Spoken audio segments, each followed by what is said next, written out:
معاشی تنگ دستی کے اسباب اور ان کو دور کرنے کے طریقے۔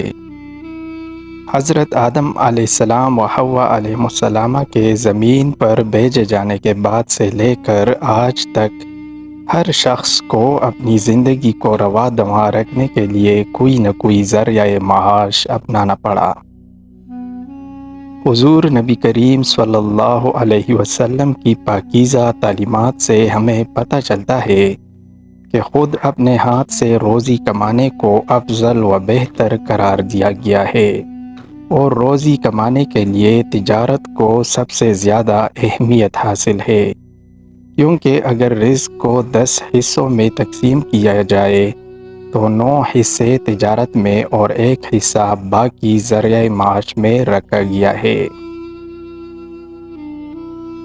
ارشاد نبوی صلی اللہ علیہ وسلم ہے، حلال روزی کمانا فرائض لازمہ کے بعد اہم فریضہ ہے۔ حضرت ابو ہریرہ رضی اللہ عنہ روایت فرماتے ہیں کہ حضور اکرم صلی اللہ علیہ وسلم نے طلب معاش کی فکر کو مخصوص گناہوں کا کفارہ قرار دیا ہے۔ ارشاد گرامی ہے، گناہوں میں سے بعض گناہ ایسے ہیں جنہیں نہ نماز معاف کرواتی ہے، نہ ہی روزہ اور نہ ہی حج و عمرہ معاف فرماتے ہیں۔ صحابہ کرام رضی اللہ عنہم نے عرض کیا، یا رسول اللہ صلی اللہ علیہ وسلم، پھر انہیں کون سی چیز معاف فرماتی ہے؟ آپ صلی اللہ علیہ وسلم نے فرمایا، ان کا کفارہ کسب معاش میں پیش آنے والی پریشانیاں ہیں۔ اس دنیا میں جو اللہ اور اس کے محبوب نبی صلی اللہ علیہ وسلم کے بتائے ہوئے طریقوں پر عمل کر کے رزق روٹی کمانے کے لیے بھاگ دوڑ کرتا ہے، اس کے ذریعے معاش میں برکت شامل ہو جاتی ہے، لیکن جو ناجائز طریقے سے راتوں رات امیر ہونا چاہتا ہے، وہ وقتی طور پر تو شاید کامیاب ہو جائے، لیکن بدقسمتی، بیماری اور پریشانی مستقل اس کی زندگی کا حصہ بن جاتی ہے، بلکہ یہ نحوست کئی نسلوں تک پیچھا نہیں چھوڑتی۔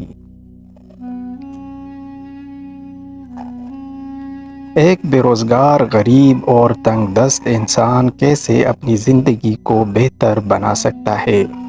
آئیے کچھ اہم نکات کا جائزہ لیتے ہیں۔ نمبر 1، اللہ تعالیٰ سے گہرا تعلق۔ چونکہ ہر ذی روح کو زندگی بھر رزق مہیا کرنا اللہ تعالیٰ کی ذمہ داری ہے، اس لیے بطور مسلمان ہمیں کوئی بھی جائز اور حلال ذریعہ معاش دیانتداری سے شروع کر کے اس کا نتیجہ اللہ تعالیٰ پر چھوڑ دینا چاہیے۔ جب اللہ پر مکمل توکل اور بھروسہ ہوگا تو رزق میں ضرور برکت پیدا ہوگی، اور محنت، ایمانداری اور مستقل مزاجی سے کوئی کام کرتے رہنے سے وہ کام دن دگنی رات چگنی ترقی کرنا شروع کر دے گا۔ نمبر 2، نماز کی پابندی۔ جو شخص باقاعدگی سے پنجگانہ نماز کی پابندی کرتا ہے، اللہ تعالیٰ اس کے رزق میں بڑھوتری پیدا فرما دیتا ہے۔ نماز کے ساتھ ساتھ دوسرے فرائض اسلام بطریقِ احسن ادا کرنے سے بھی انسان رزق کی پریشانی سے چھٹکارا حاصل کر لیتا ہے۔ ایک تنگ دست آدمی کو ضرور اللہ سے لو لگانی چاہیے، اور اپنے ساتھ ساتھ خود سے تعلق رکھنے والوں کی زندگی کی بہتری کے لیے بھی دعائیں کرنی چاہیے۔ حضرت ابو ہریرہ رضی اللہ عنہ سے روایت ہے کہ نبی کریم صلی اللہ علیہ وسلم نے فرمایا، بلا شبہ اللہ تعالیٰ فرماتا ہے کہ اے ابن آدم، میری عبادت میں مشغول رہو، میں تمہارا دل غنا سے بھر دوں گا اور تمہاری محتاجی کا دروازہ بند کر دوں گا۔ اگر تم نے ایسا نہیں کیا تو تمہارے ہاتھوں کو کثرت مشاغل سے بھر دوں گا اور تمہاری محتاجی کا دروازہ بند نہیں کروں گا۔ نمبر 3، تقویٰ۔ تقویٰ کا مطلب ہے اللہ سے ڈرنا اور منع کی ہوئی چیزوں سے بچنا۔ قرآن پاک میں ارشاد ہے، جو اللہ سے ڈرے گا اللہ اس کے لیے راہ نکال دے گا اور اس کو وہاں سے رزق دے گا جہاں سے اس کو گمان بھی نہ ہوگا۔ ایک اور جگہ ارشاد ہے کہ جو لوگ تقوی اختیار کرتے ہیں اللہ تعالیٰ ان کے لیے زمین و آسمان سے برکتوں کے دروازے کھول دیتے ہیں۔ نمبر 4، رزق کی بے حرمتی سے بچنا۔ حضرت عائشہ صدیقہ رضی اللہ عنہا فرماتی ہے، نبی کریم صلی اللہ علیہ وآلہ وسلم اپنے مکان عالی شان میں تشریف لائے، روٹی کا ٹکڑا پڑا ہوا دیکھا، اس کو لے کر صاف کیا، پھر کھا لیا اور فرمایا، عائشہ اچھی چیز کا احترام کیا کرو کہ یہ چیز یعنی رزق اور روٹی جب کسی قوم سے بھاگی ہے لوٹ کر نہیں آئی، جو رزق کو ضائع ہونے سے بچاتا ہے اس کے رزق میں اضافہ اور برکت پیدا ہو جاتی ہے۔ اپنی روزمرہ زندگی اور تقریبات میں اپنے کھانے کو ضائع ہونے سے بچانا ہماری ذمہ داری اور ضرورت ہے۔ اگر کچھ کھانا بچ جائے تو اس سے جانوروں یا پرندوں کے لیے اونچی جگہ رکھ دینا چاہیے۔ نمبر 5، اللہ سے تجارت۔ حضرت علی رضی اللہ عنہ کا قول ہے، جب تم دنیا کی مفلسی سے تنگ آ جاؤ اور روزی کا کوئی راستہ نہ نکلے تو صدقہ دے کر اللہ سے تجارت کر لیا کرو۔ یہ بات قرآن اور سنت رسول صلی اللہ علیہ وسلم سے ثابت شدہ ہے کہ صدقہ کرنے سے رزق میں کشادگی پیدا ہوتی ہے۔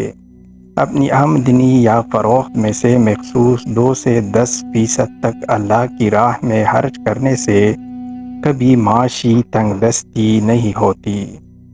نمبر 6، پاکیزہ زندگی۔ جسمانی اور روحانی طور پر صاف ستھری اور پاکیزہ زندگی بھی رزق میں اضافے کا باعث بنتی ہے۔ ہمیں ہر حال میں ظاہری اور باطنی پراگندگی سے خود کو بچانا چاہیے اور کوشش کرنی چاہیے کہ ہر وقت باوضو رہیں۔ نمبر 7، توبہ و استغفار۔ حضرت عبداللہ بن عباس رضی اللہ عنہ سے روایت ہے کہ نبی کریم صلی اللہ علیہ وسلم نے فرمایا، جو شخص کثرت سے توبہ و استغفار کرتا ہے اللہ تعالیٰ اسے ہر غم سے نجات اور ہر تنگی سے کشادگی عنایت فرماتا ہے اور اسے ایسی راہوں سے رزق عطا فرماتا ہے جو اس کے وہم و گمان میں بھی نہیں ہوتا۔ روایات میں آتا ہے کہ روزانہ 300 بار استغفر اللہ پڑھنے والے کو کثرت سے توبہ و استغفار کرنے والوں میں شامل کیا جاتا ہے۔ نمبر 8، کفایت شعری۔ نبی کریم صلی اللہ علیہ وآلہ وسلم کا ارشاد گرامی ہے، خرچ کرنے میں کفایت شعری اور میان روی کرنا نصف معیشت ہے۔ انسان کو اپنی چادر دیکھ کر پاؤں پھیلانے چاہیے۔ جس چیز کے بغیر گزارا ہو سکتا ہے اس سے بچ جانا کفایت شعری ہے، لیکن اپنے اور اپنے اہل و عیال پر ضروری خرچ کرنے میں کنجوسی کرنا بھی غلط ہے۔ بے اعتدالی اور افراط و تفریط سے بچنا ہماری زندگی کا معمول اور اصول ہونا چاہیے۔ نمبر 9، صلہ رحمی۔ رشتہ داروں کے ساتھ اچھا سلوک بھی رزق میں اضافے کا باعث بنتا ہے۔ حضرت علی رضی اللہ عنہ روایت کرتے ہیں کہ رسول مکرم صلی اللہ علیہ وسلم نے ارشاد فرمایا، جس سے لمبی عمر، وسعت رزق اور بری موت سے چھٹکارا پانے کی خواہش ہو اسے اللہ سے ڈرنا چاہیے اور رشتہ داروں کے ساتھ صلہ رحمی یعنی حسن سلوک سے پیش آنا چاہیے۔ نمبر 10، غریبوں کے ساتھ اچھا برتاؤ۔ غریبوں، یتیموں، مسکینوں اور کمزوروں کے ساتھ اچھا برتاؤ بھی رزق میں اضافے کا ذریعہ ہے۔ ان لوگوں کی دامے، درہمے، قدمے اور سخنے مدد کرتے رہنا چاہیے کیونکہ یہ اللہ کی خوشنودی کا باعث ہے۔ حضور اکرم صلی اللہ علیہ وسلم کا ارشاد ہے کہ کمزوروں کی وجہ سے ہی تم کو رزق دیا جاتا ہے اور تمہاری مدد کی جاتی ہے۔